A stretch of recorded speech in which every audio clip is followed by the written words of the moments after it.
তুমি ছিলে আমার প্রতিদিনের অভ্যাস। ভোরবেলা উঠে তোমার মেসেজ খোঁজা, রাতে ঘুমোতে যাওয়ার আগে তোমার কণ্ঠ শোনা। আমি জানতাম না অভ্যাস বদলাতে এত কষ্ট হয়। তুমি বলেছিলে ভালোবাসি, আমিও বলেছিলাম, কিন্তু আজ আমি বুঝি ভালোবাসি বললেই কেউ থেকে যায় না। তুমি তো ছিলে আমার প্রতিটা কথায়, প্রতিটা স্বপ্নে, শুধু ছিলে না বাস্তবে। আমরা একসাথে ছিলাম, কিন্তু আমাদের মধ্যে এক অদৃশ্য দূরত্ব ছিল, যেটা দিনে দিনে বেড়েই গিয়েছিল।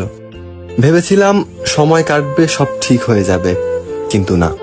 সব ঠিক হয়ে যাওয়ার আগেই তুমি ঠিক করে নিলে চলে যাওয়ার পথ। এখন আর রাগ হয় না, শুধু কখনো কখনো মন খারাপ হয়।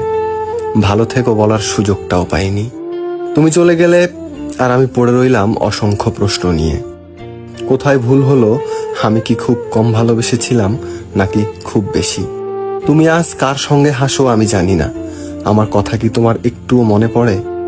আমি কিন্তু এখনো মাঝে মাঝেই তোমাকে মনে করি। হয়তো ভুলে যাব একদিন, কিন্তু আমি আজও বলি, তুমি যদি ফিরে আসতে, আমি এবারও কিছু বলতাম না, শুধু তোমার দিকে তাকিয়ে থাকতাম চুপচাপ।